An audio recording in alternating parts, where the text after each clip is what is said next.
Diary of a Wimpy Stevie, How One Boy Overcame His Fears.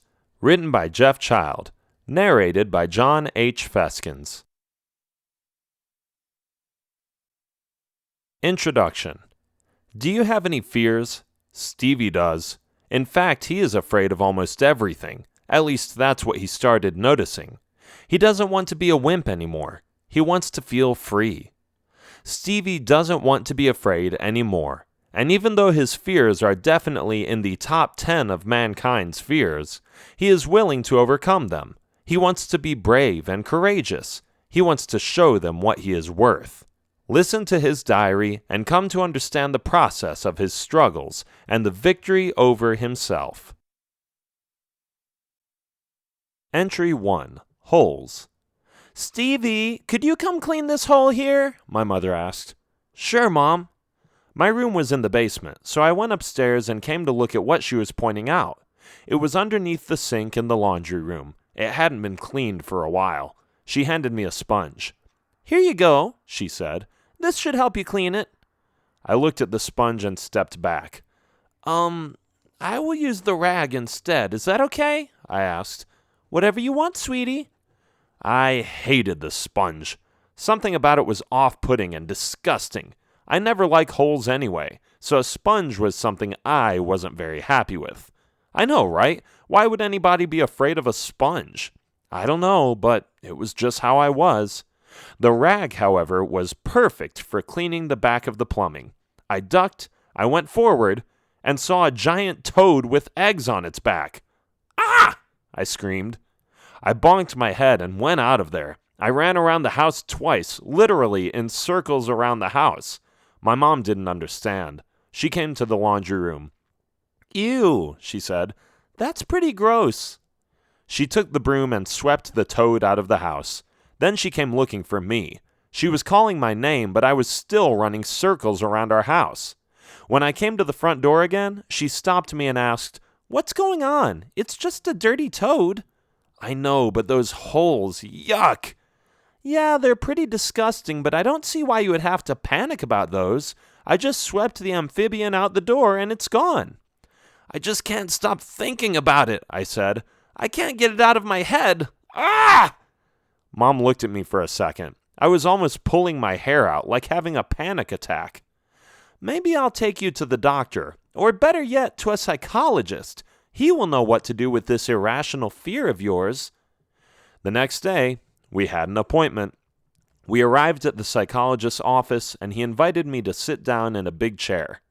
After an elaborate analysis of my feelings and my experience, he said, "This is not uncommon." "It isn't?" my mom asked. "No, not really. A lot of people have some kind of phobia, a big fear for some kind of threat from nature that triggers the defensive survival instincts in the brain." "Oh," my mom said. "What your son is suffering from is called trypophobia, the fear of holes. Honeycombs, certain plants, or even reptiles or amphibians with eggs can cause panic attacks and nightmares. Lots of people don't like those things in the first place, but for some, it's stronger than for others." My mom and the psychologist talked some more, and he prescribed me some medicine. We went home, and my mom hoped I would overcome this phobia. I didn't care about all the medical stuff, though, because even though I had a biological, natural phobia, I also had a determination to overcome any fear I would discover in myself. I didn't want to be a wimp anymore. I wanted to be free from fears and doubts. I wanted to show others, but mostly myself, that I could do anything. So I did the only thing I could do. I went to the village beekeeper and asked him if I could just join him for one day. "Sure," he said, "but you'll need a suit. Those buggers can sting pretty deeply. You can't risk getting stung, okay?" "Deal," I said. Anything to overcome my fear. I was nervous, though. I wasn't too sure if this is what I wanted. I would have rather stayed away from creepy things, but I already made the decision, and I was going to move on. Not too much later, the beekeeper gave me a suit. The suit included some kind of helmet and thick layers that would protect me from the bees. He asked me if I was ready, and I nodded. Outside, we saw hundreds of bees, all kept within a certain perimeter. It's an interesting job getting the honey out. The beehive is their nest. It has thousands of holes. Didn't you mention you were afraid of bees? It's not the bees I am afraid of, I said as I saw some bees flying against my helmet. They're not that scary. Besides, I am protected. Then what? I am afraid of the beehive. Huh? There it was, the beehive. It was huge. Bees were swarming all around it, but those scary holes were the things I was afraid of. The beehive looked like one of the scariest things I would ever touch, but I was going to do it. So why are you afraid of the beehive? The beehive doesn't sting. It's the holes, I said as I approached the monstrous-looking object. Oh, but they are harmless, he said. See? He said it while poking his finger in a few holes. It looked super easy, but it still made me nervous. I noticed I was sweating a little. I was uncomfortable with the feeling, but I still pressed forward with courage in my heart. I stretched out my hand, then my finger, and I poked the beehive. First with my eyes closed, then, as I kept touching it, I opened my eyes. It wasn't so bad. It didn't attack me. The bees were attacking me since they didn't like me to touch their beehive, but I ignored those. The beehive was safe. It looked weird, but I was okay with it. Was I cured? I was cured. I had overcome my fear. I shouted it out. Yay!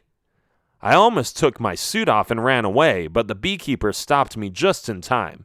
He reminded me to keep my suit on and looked at me in a strange way, as if I was a little crazy. I didn't care. I wasn't afraid of holes anymore. Maybe my fear wasn't as strong as the psychologist had said. It was over now.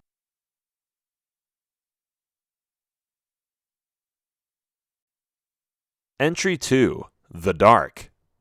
It was that one day that I was late. It was that one day that it was late, and I didn't get home on time. I had stayed at a friend's place for too long, so now I was faced with the dilemma of facing the obscure shadows of the night. I hated it. I was scared. Why was the dark so scary? Perhaps because in the dark, your vision is limited. You don't know what's coming, so any threat is undetected until it is too late. I was terribly afraid of the dark. I had heard of zombies, skeletons, and other eerie creatures that lived in the woods and attacked the village every once in a while. What if one of those creatures attacked me that night? What if I would die? I couldn't even imagine how horrible that would be. It scared me to death. Well, not literally, of course, but I felt it as I walked home. Unfortunately, the other kids at the party were headed in a different direction, so there was nobody who could accompany me to my parents' house. The dark was everywhere.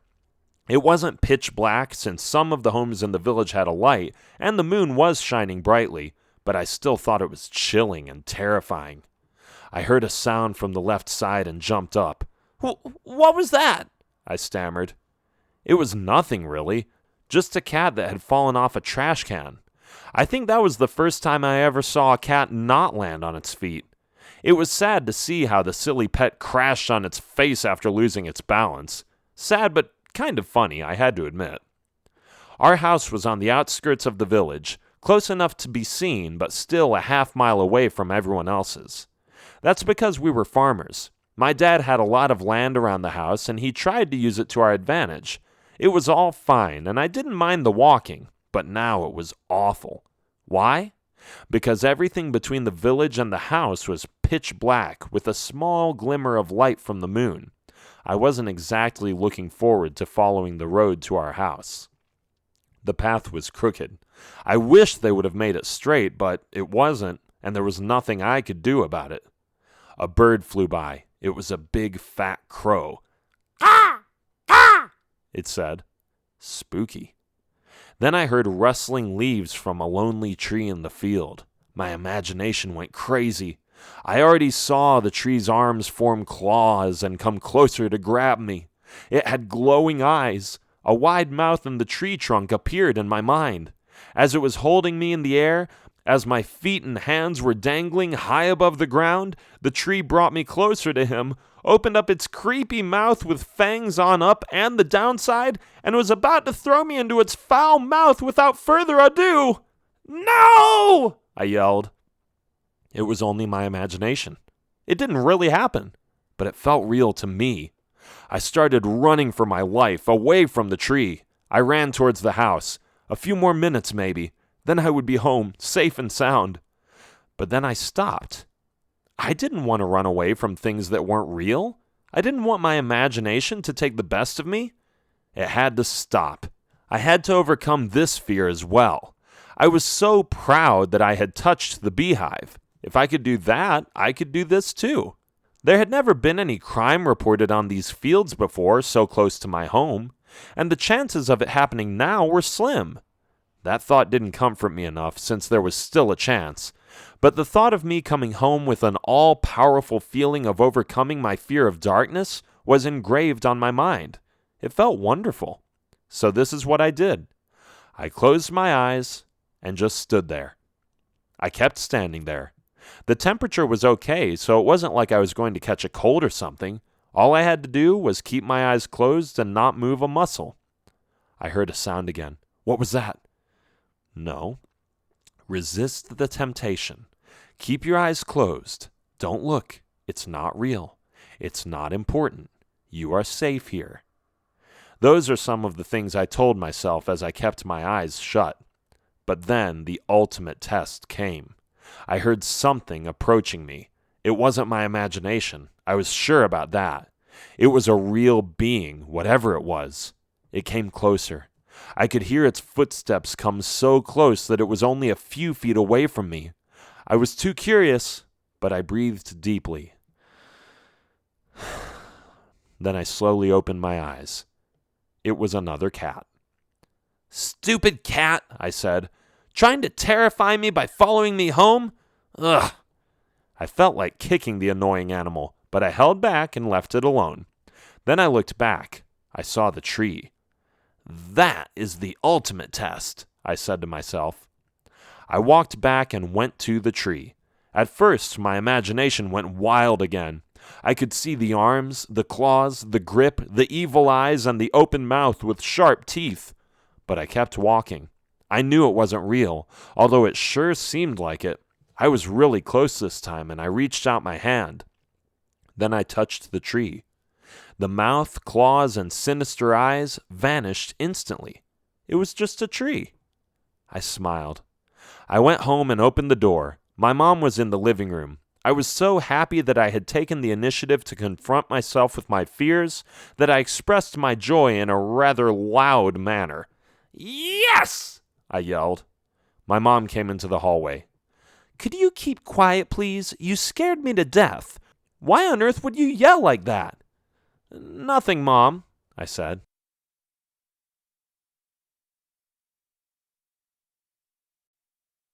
Entry 3. Germs. The next day I was at school. I didn't think I had any more fears to overcome. I had already conquered 2. But later I realized how many fears I actually had. It was crazy how many threatening circumstances the human mind is afraid of. We were in class. "Teacher, can I go to the bathroom?" I asked after raising my hand. "Sure, go ahead, Stevie," the teacher said. She didn't care as long as there was one person from her class in the bathroom at the same time. I went to the bathroom and started feeling sick. I looked around me and experienced a sensory overload. There were germs everywhere. Ah! I had learned about those tiny invisible creatures through biology classes, but for some reason, the invisibility of them didn't make up the difference. They could make me ill, so they were dangerous. But where were they? They were all over the place, right?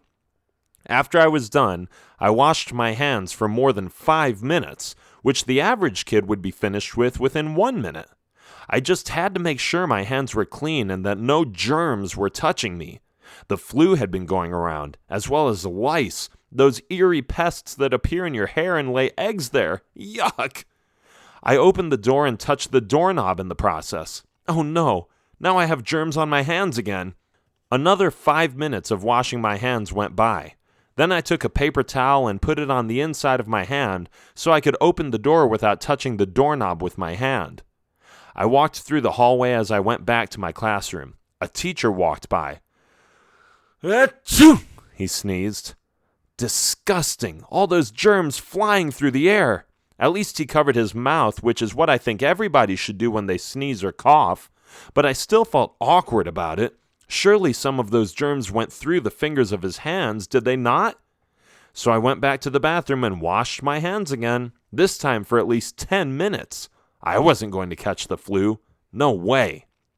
When I entered the classroom, my teacher looked at me with big eyes. Then she looked at her watch, then at me. "Where have you been?" she asked. "The bathroom," I said. "Why did it take so long?" Then one of the kids spoke up. "Because he had to go number 2. Everybody laughed. Girls were giggling, boys were gossiping. "Still," the teacher said, "it's longer than I expected. I want to talk about it after class." The children kept laughing. It became louder and louder. "Get back to work," the teacher said. Silence. Later in the day, school was over. The teacher forced me to stay a little longer. When the last child left the class, she pulled me closer and asked, "Is there anything you want to tell me?" "Well, teacher," I said as I started, "remember when you told us about germs in biology class?" "Yes, but what does this have to do with anything?" she asked. "I think I am too afraid of germs," I said. "Ah, I get it. You took it a little too serious, what I said there. Okay, how do I say this the best way? Remember when I told you it's good to always wash your hands after you go to the bathroom, or if they are really dirty? That advice is still valid. It's still important because you can wash off the germs and kill them with soap. But you don't have to be scared of them all the time. Catching a few germs every now and then won't always get you sick. I know people who forget to wash their hands sometimes, and they only get sick once or twice per year. That doesn't mean it's okay to forget, but all I'm saying is that you shouldn't stress out about it. Does that make sense?" "Yes, but where's the line then? How do you know how much you have to do?" I asked. "Just wash your hands in the bathroom or after recess. That will be good enough for me." "Okay, sounds good. One more question, though. I am still afraid of the germs. How do I overcome my fear?" My teacher thought for a while. That was a difficult question she didn't expect. She wasn't a psychologist, but perhaps she had an idea of how to deal with this fear. She sat there considering several ideas until she said, "I know, I've got it." "What?" "Do something that is dirty but not contagious, like rolling in the mud." "Wow, that sounds like fun. I'm going to do it right now," I said. I grabbed my backpack and ran out the door. There I saw it, just what I needed. A giant puddle of mud that was caused by the rain that morning and the sand that had sunk into the bottom. The thought of my mother doing her laundry and her angry face when I would come home in these muddy clothes almost held me back. But I was willing to help with the laundry. This was too important to me. I wanted to get rid of all those nervous feelings I had when touching something strange. I went for it. I shouted for joy, dropped my backpack, and ran forward, spreading my arms like a bird spreads its wings. "Whee!" I said with a smile on my face before I jumped into the puddle. Splash! The other kids on the playground were watching me. At first, they didn't know what to think of it, but then they got excited too. Some kids were taking off their jackets and backpacks and jumped into the mud with me. Whoops, that wasn't what I intended to do. I wanted to tell them to stop and to go back, but I guess it was their choice. If they wanted to jump into the mud or roll around in it, it wasn't my fault, was it? Splashing and throwing mud was going on constantly for 15 minutes or more until one of the teachers put an end to it and told everyone to go home. I later learned that some parents got a little upset with my teacher for suggesting such a ridiculous solution, but it cured me. I loved it, and my fear of germs had subsided.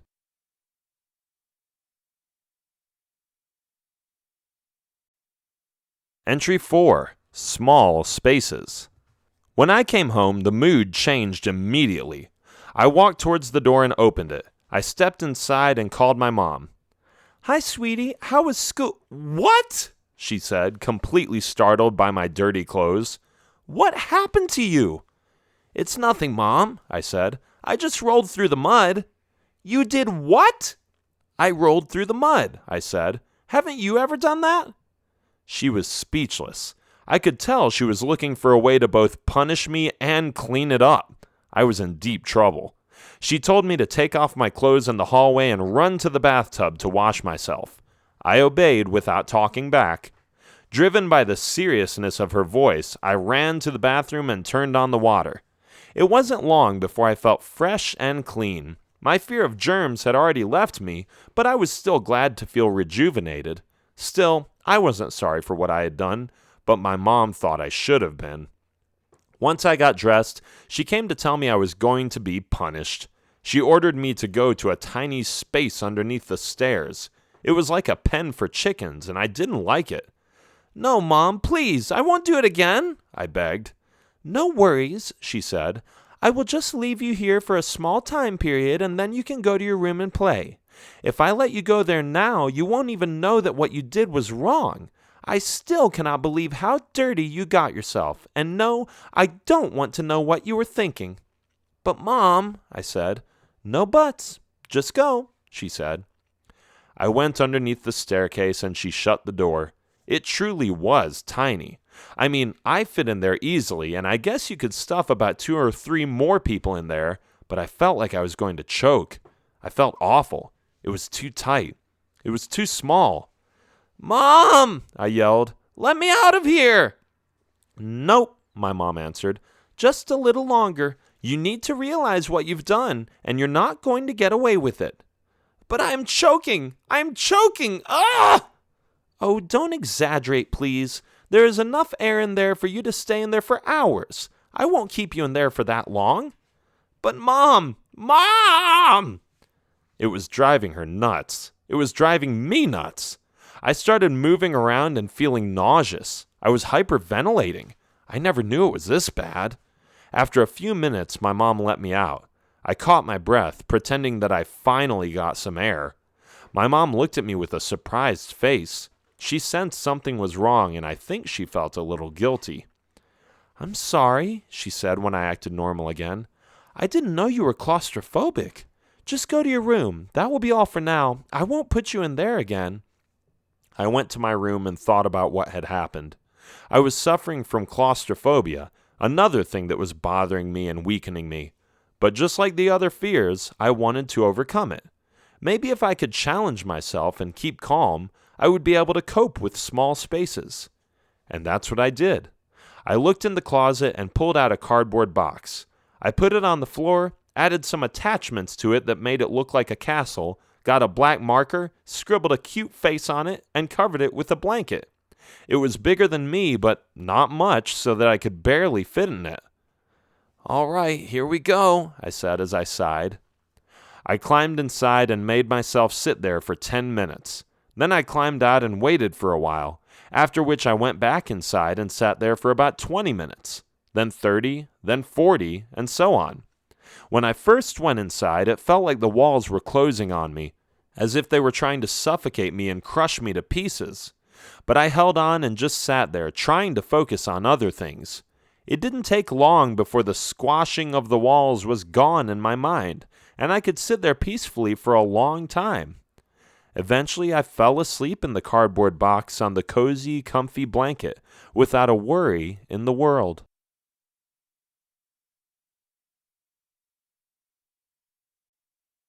Entry 5. Thunder and Lightning. When I was sound asleep in the middle of the night, I couldn't have imagined another natural consequence of how our brains are wired, another phobia, and another fear. The fear of thunderstorms. A loud thunder woke me up. Not too much later, I saw a lightning flash. They switched off constantly. But what I learned earlier is that the lightning flashes appear before the boisterous noises of the thundering clouds. The tempest was wild and strong. The heavy rain that accompanied the natural elements in commotion made it even scarier. I thought I was going to die. I covered my head with my blanket. Thunder was scary. Lightning could be dangerous, right? An electric bolt is charged with so much electricity that it can kill you in 2 seconds, maybe even faster. It didn't sound like a death I would want to suffer. I lay there for a while, smothering my face with the blanket I held onto so firmly, but after a while I just gave up. I gave up being scared. "So what if I die?" I said. "You can't always avoid it. I have to face my fears again." I got up and went upstairs. The thunder had been so loud that it had penetrated all the walls and floors, so that I even heard it in the basement. I had seen the lightning bolts through the tiny window, and I was going to talk about it with my mom. "Can't sleep?" she asked when she saw me. "No," I said briefly. "The thunder is scary." "But you know it can't get to you, don't you?" she asked. "Yes, I know, but maybe I just need to see it more. Maybe I just have to become immune to it." "Well, I am not going to force you," Mom said. "But if you're really determined, you can go outside and get soaking wet. Just put on your swimming shorts. It'll be fun." "Will you come with me?" I asked. She said, as she had to think about that for a little while. "Okay," she finally said. "Let me get my bathing suit." I got enthusiastic about this idea. I was going to have a shower party, just like swimming. I went to my room, put my swimming shorts on, and grabbed a towel. My mom did the same. She came out of her room in a decent bathing suit and had her own towel. "Will it be cold?" I asked. "A little," my mom said, "but not much. It's actually quite nice. I've done it before. It's a lot of fun, so let's go," she said with a smile. She went first, and I watched her walk out of the door and swing in the rain like a disco dancer. She looked at me. I was still standing in the doorway, safely inside. "Come on," she said. "What are you waiting for?" "Isn't it dangerous? Isn't the lightning going to strike us?" I asked. "Of course not, silly. Didn't you learn that in school yet? Lightning strikes only at the highest point.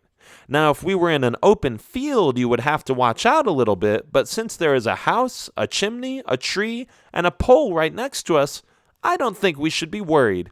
Just come here and have some fun." "Okay," I said hesitantly. I went outside. It was a little cold, but I liked it, especially in my swimming shorts, as if I was taking a nice, cool shower. My mom danced around and stomped in the puddles. "Oh, so now it's okay to jump in the puddles?" I asked, with a smirk on my face. "Well, duh, we are in our bathing suits. In school, you were wearing some of your best clothes. It will take a while to wash those stains out." I acknowledged her reasoning, and although I had my reasons for the mud party after school, I still felt like I should apologize. "You're right, Mom. I'm sorry," I said. "It's okay," she said, still jumping up and down. Go, Mom! I didn't know she could be so much fun. We were having a blast. We danced around and tried to splash each other the hardest by jumping from puddle to puddle. It was great. I love my mom. And the tempests never bothered me again after that.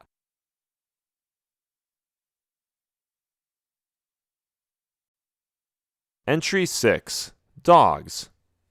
The next day I rubbed my eyes and looked around me. It was Saturday, and I had agreed to pick up a toy from one of my friends.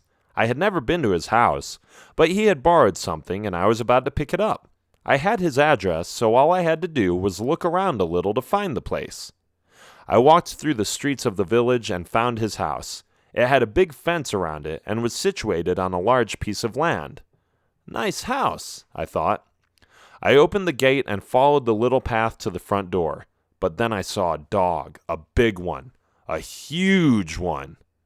I hadn't seen it coming, so it scared me. Besides, I had always been afraid of dogs. They had giant teeth, and even though they could be friendly to their owners, they often defended them and were not so nice to strangers. This one barked loudly. "Woof! Woof!" I stepped back. If there was one thing I learned about dogs, it was that if they bark, they usually don't bite.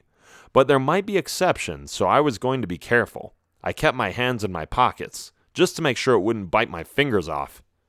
It kept barking louder and louder, and my friend wasn't even coming to help me. I think he had heard the dog bark so many times that he didn't take it seriously anymore. It looked like I had to deal with it myself. "Woof, woof, woof." I couldn't take it anymore. "Woof, woof, woof, woof." I had enough. I was tired of the sound. Okay, enough already, I yelled. The dog looked at me with a puzzled face. Seeing its expression helped me take courage. Sit, I said. Sit down now. The dog sat down. Wow, the dog actually listened to me. Fetch, I said after I threw a stick away. The dog ran after the stick, wagged its tail, and brought the stick back. When it came back, it lay down the stick in front of me and looked at it as if it wanted me to throw it again. This dog was actually pretty playful. It was fun. Good boy, I said. My friend came out and noticed me playing with the dog. Ah, you met Bebop, he said.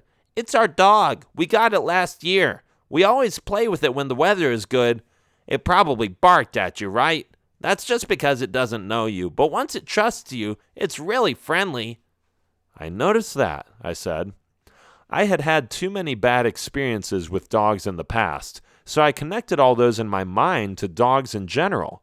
Sure, I had been bitten once before, and some dogs were a little hostile, but this one was cute and nice. It liked me, and it was like it wanted to become my friend. Hi, Bebop, I said. Who's a good dog? You are, aren't you? Yes, you are. Yes, you are. The dog wagged its tail, which I had learned is the friend or foe indicator. This was the moment that I finally had the guts to stretch my hand and pet the dog, so I did. I rubbed my hand over its head, and I saw Bebop close its eyes. It was enjoying the softness of my hand. So let's play with Bebop, my friend said. That sounds like an excellent idea. I didn't know dogs could be so much fun.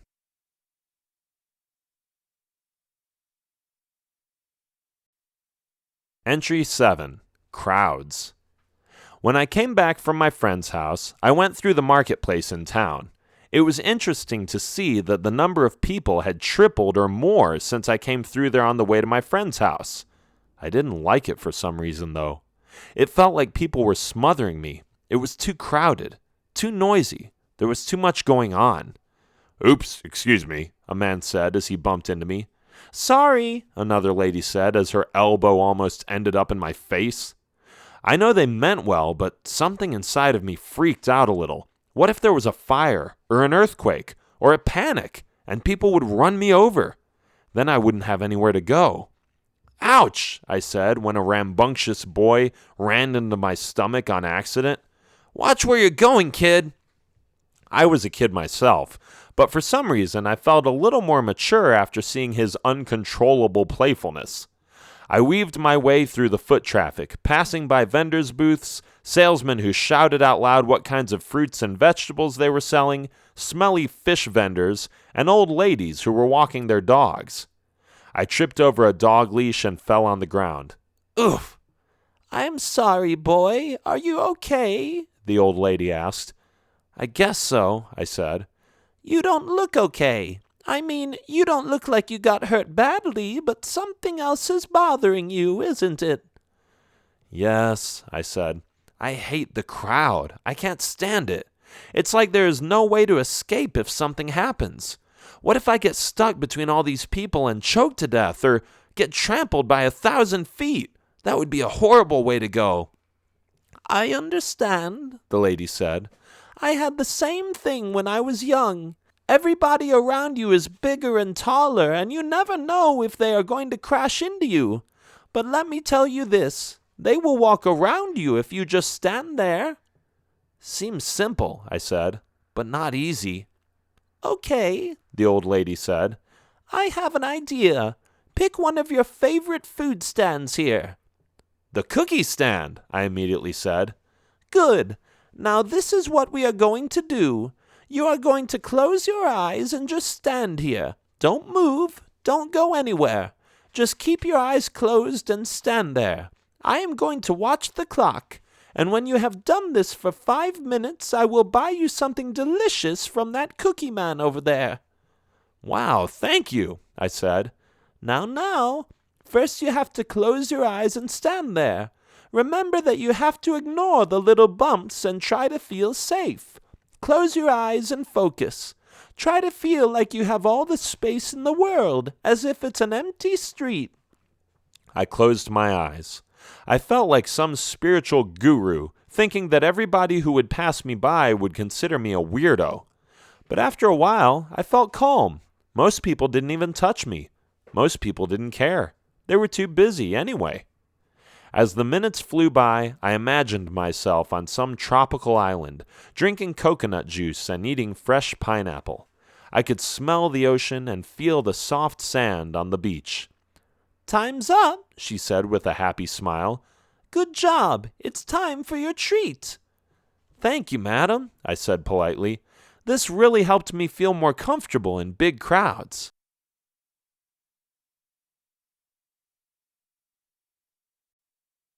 Entry 8. Heights. "Come on, Stevie," my dad said. "Time to go. We've been packing forever. Let's start walking." "I'm ready, Dad," I said. We were going camping today. It was going to be lots of fun. I had learned all kinds of knots, techniques to build a fire, facts about edible and poisonous berries, and so on. All I wanted for the longest time was to go camping with my dad. This was the day, the moment we would walk up to the mountains and pitch our tent. It was only a few hours since the mountains were right outside our door. We had a perfect view on that mountain range from our back window, but we never actually went up there. My dad was waiting for the best moment, and this time he thought I was ready. I was. I was so ready. I was going camping. Woohoo! We left in the morning and hiked up the hills. It was higher than I thought. Nothing wrong with that, though. I loved the view. We could see every house in the village from the mountain path we were on. But it got steeper and steeper. "Stay away from the edge, son," my dad warned. "I don't want you to fall down. That would be a disaster." It became scary. The higher we got, the farther down the fall would be if we would slip. "Dad," I stuttered, "are we going to die?" "What? No, of course not. Just don't get too close to the edge." "But what if we slip and then slide to the edge and then fall?" I asked. "That's not going to happen, son," he said confidently. "Why not?" "Because I won't let you." It was as simple as that. Heights were scary, but if you stay away from the edge, you won't fall anyway. My dad protected me. He would do anything to keep me safe. I knew it. We hiked up a little more and came to a viewpoint. I think the national park guys or someone else had been there before, because we saw a railing that would keep us from falling. My dad walked to the railing. "Come on, Stevie," he said. "No, you said not to come too close to the railing. Why are you even there?" "Because now it's safe. The railing will keep us from falling. Here, look. I can even lean against it and not fall. Come on, I'll show you." I shivered. I wasn't sure if this was safe, but I trusted my dad, so I went and slowly came closer. Now I was holding on to the railing. I looked over the edge. "Yikes!" I said as I felt a little dizzy and saw the bottom of the ravine spinning in my mind. "Don't be scared. It's okay to be next to a ravine if there is no way to fall down," my dad reassured me. "But it's so high." "It doesn't matter how high it is. There is no risk of falling. So just enjoy the view. I'm here to keep you from harm." I felt safe. I looked over the rim of the railing again and thought about it again. Yes, it would be a nasty fall. Yes, it would even kill me, but it wasn't going to happen. Something I noticed when I got scared, and what I talked about with my dad afterwards, was that I needed to get rid of all the what-ifs that I made up so many times. I realized when I looked at that beautiful view and the deep ravine below me that I had been daydreaming all kinds of scenarios of what could possibly go wrong. It was something I had to stop. I gave my dad a hug, and we moved on.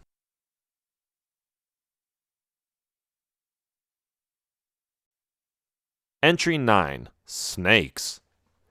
Nothing strange was going on along the way. We steadily increased our pace, trying to make it to the other side of the mountain, where we would see a river and pitch our tent. It was pretty exciting. But then we heard hissing, or some kind of sound like it. What could that be? "Snake!" I yelled as I looked to the side of the road. It looked green and black and very angry. I clung to my dad, who smiled peacefully. He squatted, looked at the snake from a distance, and said, "This snake is not going to do anything to us. Don't worry." "But it's so scary," I wailed. "Won't it bite us?" "Well, it will if you get too close, but it's not poisonous. I recognize this kind of snake. It's pretty harmless, actually." "Then why is it making those sounds?" "Self-protection," was the answer. "What?" I asked, surprised. "Yes, self-protection. You see, the snake is more scared of us than we are of it." "But why?" I asked. "Because we're bigger," my dad said. "We are smarter, we move, we can try to catch it. To the snake, we are big giants ready to step on it. Also, did you know that some people eat snakes? I don't think this one wants to become someone's dinner, so that's why it is making threatening noises. And yes, if you come too close, it will defend itself by biting." "Interesting. I think snakes are creepy. They slither and stick their tongues out, and some of them are poisonous." "Which is why you have to be cautious," my dad warned. "But this one isn't. And as long as you keep your distance, just like with the ravine, you don't have to be afraid all the time. Besides, there aren't even that many snakes here. We're lucky we were able to run into this beauty." "Thanks, Dad," I said, feeling a little calmer.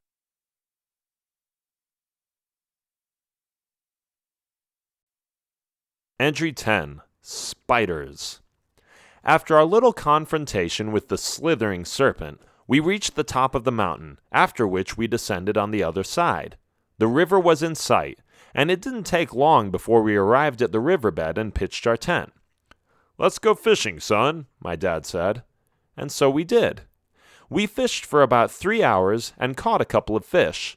I prepared a fire using all the skills my dad had taught me. It took a few minutes, but once it got bigger, it was perfect for roasting the fishes. But then my eye caught a creepy creature in the corner of our tent. "Wah!" I screamed, dropping my stick with the fish on it. "What's wrong?" my dad asked. "It's a spider, over there." "Wow, that's a big spider," my dad agreed. "But it won't hurt you. It's a tarantula, which is one of the bigger ones, but they don't have venomous fangs. They aren't poisonous, just like the snake." "I'm still afraid," I said. "Even though you are 100 times bigger?" my dad said with a smirk on his face. "Yes, they crawl and creep around. They're disgusting." "I agree," my dad said. "They aren't the most appealing creatures. But let me tell you this. Spiders are most people's #1 fear. If you can overcome your fear of spiders, then you are one tough dude." I thought about it. Here I was, after having overcome so many of my fears, but I hadn't overcome one of humanity's worst fears. This was my big chance. This was the chance to prove to myself that no matter how scary something was, I would be a brave boy. I had to take it, although it freaked me out quite a bit. "Okay," I said. "I am willing to overcome my fear." "Are you sure?" my dad asked. "You don't have to do this. We can just leave it alone or throw it across the river. Then it won't bother us anymore." "No," I insisted. "Bring me it, and I will hold it. Please, Dad." My dad accepted my request and did as I asked. He grabbed a stick and let the spider crawl on the stick. I could tell that even though he assured me it wasn't poisonous, he was still a little scared of it. The spider was on the stick. I was shaking a little because I was incredibly nervous, but I was going to do it. I reached out my hand and let the spider crawl onto it. It felt somewhat prickly and hairy, and its legs were terrifying, but I just held still and let it crawl on my hand. It stopped moving. It really didn't do anything. No bite, no sudden movements, nothing. I was at peace. I put the spider on the ground, far away from our tent, though, so it wouldn't crawl into our sleeping bags. Imagine that. "Good job, Stevie," my dad said. "I am really proud of you." The rest of the campout was just as fun as I had imagined. We found other, less scary animals, saw some beautiful views, and returned home within a few days. It was a wonderful journey. Back at school, I told my teacher and the other children all about the adventurous trip we had up in the mountains. They listened intently and complimented me for my courage and camping skills. It was a good day. When class was over, I walked through the hallway. Suddenly, my attention was drawn to a piece of paper on the bulletin board. It was a list of the top 10 phobias. Some words were new to me, but I understood other ones. I started reading out loud. Arachnophobia, ophidiophobia, acrophobia, claustrophobia, agoraphobia, trypophobia. I stopped and thought about it. When I looked at it, I realized I had not been such a wimp after all. My fears were simply based on the most common phobias of mankind. My weak attitude towards spiders, snakes, heights, holes, or dogs was just a natural survival instinct that I had to deal with, deep in my brain. Others had the same fears more or less, and I wasn't an exception. Maybe I wasn't such a wimp after all. The end.